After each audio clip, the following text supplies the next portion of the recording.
Welcome back to the 6K Sports Sedan and Wagon Challenge presented by Continental Tire. Today, we start this thing or die trying.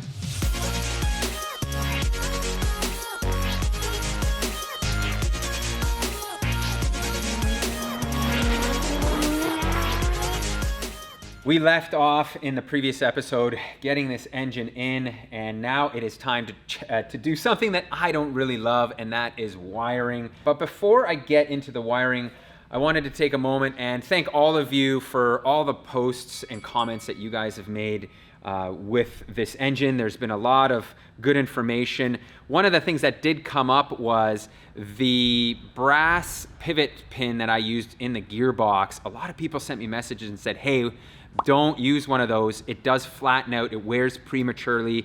The best thing to do is get a steel one or use the OEM BMW one. Those ones actually last a lot longer than people expect. Also, a huge thanks to Continental Tire for sponsoring this video series. They make all this stuff possible. So if you're in the market for some tires all season, our go-to is their DWS 06. This is an excellent tire for year-round use. For summer use, we have opted for the Extreme Contact Sport. And if you're like us right now in the middle of winter, the Viking Contact 7 is the go-to. Dave actually has been running them on his Toyota Tundra and absolutely loves them. You can get through anything with those bad boys on there. Wiring is certainly not a forte of mine. I don't know, my brain just starts crossing signals. It makes it more complicated than it really is.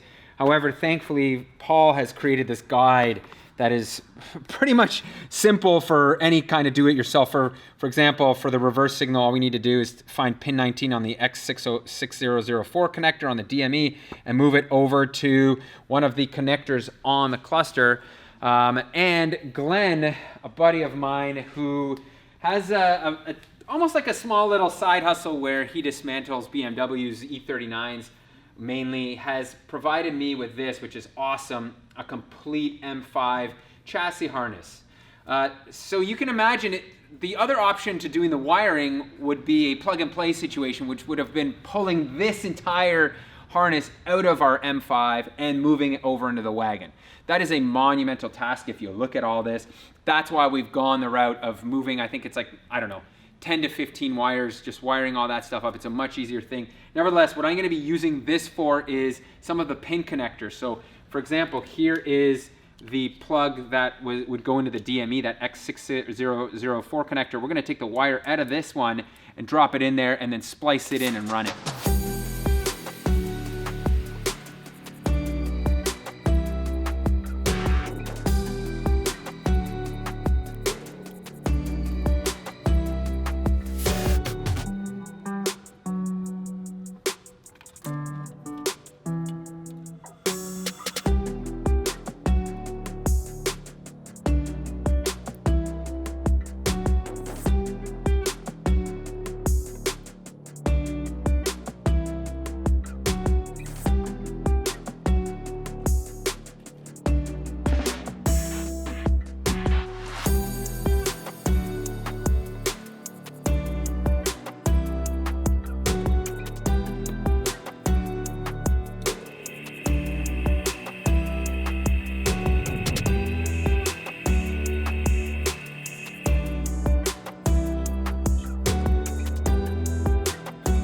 Next up here, we are doing the brake light test switch, which requires removing this pin 28 wire and relocating it to 34 on this side right there. I've already popped this one halfway out.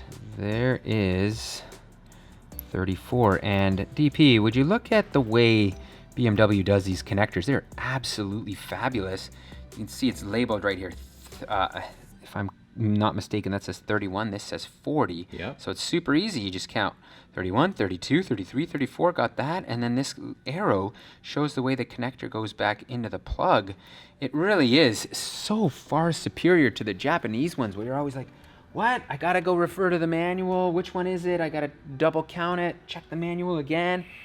Now the pin that I pulled out of that 34, I am capping according to the guide.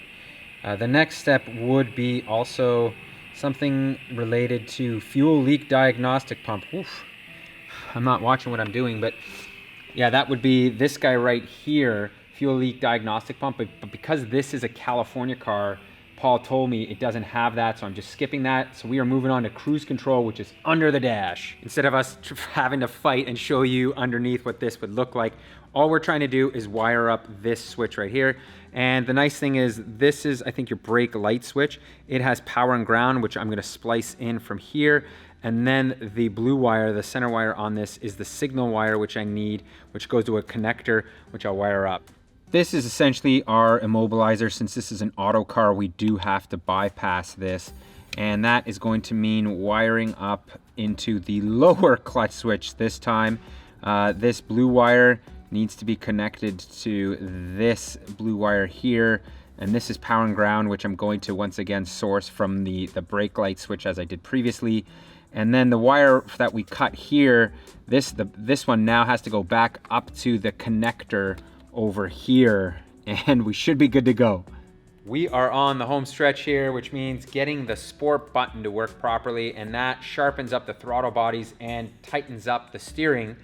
And that means we are going to actually take the wiring that went to the auto ECU, or DME, I think as they call it, and take that and repurpose it and wire it into our X6004 connector right here. So let's, I've got one more wire to pull out of here, and then let's jump inside and I'll show you what I mean. That wiring that you just saw in the engine bay runs to here, and these two wires I'm going to repurpose now and run them into this connector here, which in turn connects to this, which has our sport button. Simple enough. Once again, this wiring job is actually much easier than I expected. On to the final step here. We are so close to being done, and that is wiring in the Servotronic, which is, like I mentioned before, the tightening up of the steering box when you hit the sport button. So we have a plug right over here, as you can see, and I've cut this off of that M5 harness, which is the male side of the plug. And now I need to run wires all the way around here and over to our X6004 connector. Now, in order to make this look clean, I didn't want to use a lot of splicing. What I've done is I've gone to the M5 harness here and found the same connector, which was right here, pulled this wire out, and then to try to get as much out of it as possible, I traced it all the way back here. You can see it runs over here, and then you keep pulling here, you keep pulling here, and then you end up over here. And I think this is probably plenty of wire. Oh, you know what? Maybe I'll go as far as I can go here, right here. So I cut that out here. Now let's see if I can yank this out in one quick go. Let's see if this is going to work. Let's grab this and pull it. Oh yes, look at that. Now this ensures I actually have the same color wire as the other one, so this is going to be a seamless integration. It's going to plug into here, and I'm only going to have to make one splice onto this plug here. Can I just say, PT, the amount of wiring we've done today compared to the amount of wiring we've done on the Lexus, there's a bit of a difference between these two ownership experiences, everyone. So Lexus guys, let me know what kind of sauce you like on your spaghetti, red or white. There it is. Wiring is finally complete, and goodness, this turned out to be so much simpler than I expected, and that's huge thanks to Paul over at Fixels who wrote this up, because if you can imagine doing this swap without having instructions like this would be very, very difficult. By the way, I'll put a link in the description to the forum post where it has all this stuff, just in case some of you are looking to do a swap like this. And I'll quickly cover off some of the tools that I used.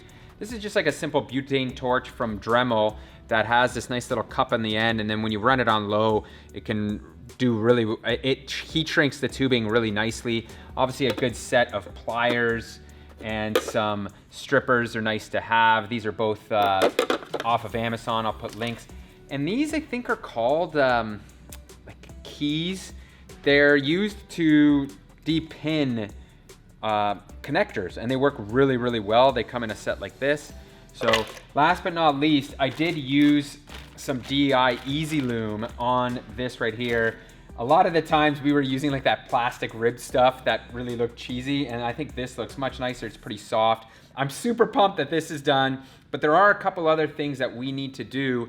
Paul actually from Fixels is going to need to code the ECU and a bunch of modules in the car to tell it that it's an M5 now. So he's going to do that remotely, but before he does that, we need to get to a couple of other things, including modifying this plug. In order to be able to code this car properly, we need to jump pins 17 and 20 on this connector here. This is off of the Bimmer forums. And what this does is it allows the modules to successfully communicate with the OBD2 port. I'm sure it puts it into some type of like test mode, but super simple mod. I don't know if you guys can see this, but I just ran a piece of wire and wrapped it around both pins like that. And that should be the extent of what we need to do here. I've learned my lesson in the past when starting engines for the first time with a swap, and that is don't put everything together, then start the car and find out that something's leaking or something's wrong. So what I'm gonna do is the bare minimum right now is connect all of this stuff up, but like leave it hanging here and get it ready to be able to start. Once we start this car up and see that everything's running, nothing's leaking, then I'll come back and like finish all the wiring, run the looms and all that jazz. A key component firing an engine includes putting some engine oil into it, and I've turned to FCP Euro. They've got a turnkey kit that you can order, which includes oil and a brand new filter. So I'm gonna drop this in here, pour the oil in, and then we can move on to other oil that I purchased from FCP Euro. Up until now, I didn't know drain plugs were a wear item, but they certainly do leak. I've seen a lot of BMWs with them, and when I ordered the gearbox fluid from FCP Euro, they've got a kit that provides these. And I was like, oh, that's kind of smart. Replace them every time you do the change, which is supposed to be every 30,000 miles. So I'm gonna start getting into that habit. If you haven't seen one of these, this is a Motive power fill unit, and it's really cool. What it does is it pressurizes the fluid, and now what I should be able to do is open this up, and it'll just pump the fluid up here with no mess, which is pretty incredible because we had one of those pumps before. It was messy. Like trying to pour it in the old-fashioned way is always messy, so this is truly the way to go. I've got this new fancy airlift vacuum bleeder tool for the Rad, and the way it works is it actually draws all of the air out of the system by using compressed air. So you can see I hook this up here, and then I open this valve here, and it pulls vacuum. You can see up here, we are in the green right now. It's hard to probably see because I still got the original writing on there, but it is past, I think, like 25, it's between 25 and 30 HG, maybe? But that's a good sign, and it's not leaking. So really, the cool thing about this tool is that it allows you to find leaks in your system. You'd hear it hissing, and the gauge would start dropping. Because this isn't moving at all, I know I've got a system that is free of leaks, so now I can proceed to fill it up, which means all I do is change out this fitting here, this tool, take this off, and now what we do is hook up our draw tool as such. I think it's in there, gotta make sure, don't want that leaking out. Now we put this in our bucket of coolant, which we are using the Xerox by Valvoline for European model cars. See, this is the one thing, the hose keeps popping up on me here, DP. You need a weight on there or something, eh? I gotta keep that down there. I would hold it, but I got my hands full. Okay, anyways, we're gonna show how this works. It's pretty right. easy here. Now what I do is crack this open. Oh, Boom! yeah. Wow. Came at a fury, and theoretically, this should now fill the entire system without any air. Things are happening on the computer, which means this is a good thing. Paul from Fixels is connected, and he is now going to recode a bunch of the modules. I think there's like 3 of them, an LCM, an IKE, and a DSC module that need to be recoded. He's also going to do a couple of things, set the mileage on the cluster that he actually fixed. I'll show you after all this what he did and how good it looks now. The whole cluster's like been restored, which is super cool. So nevertheless, I'm gonna let him do his part right now. If you're actually interested in having your E39 or E39 M5 or M5 swap coated, certainly look him up. I'll put a link in the description because he is, as you can see, a wizard at doing this stuff.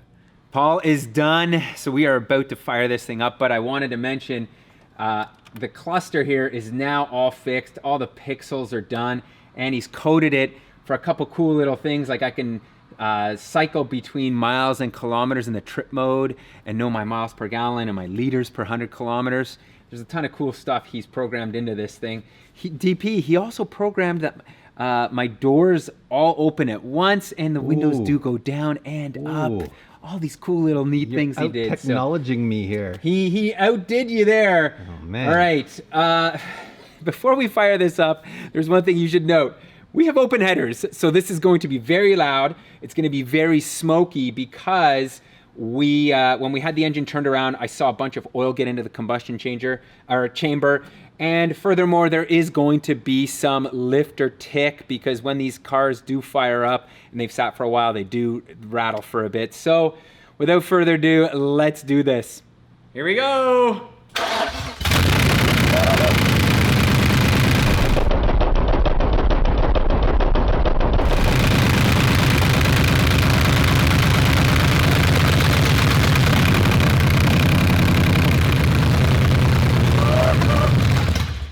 Okay. My God. Woohoo!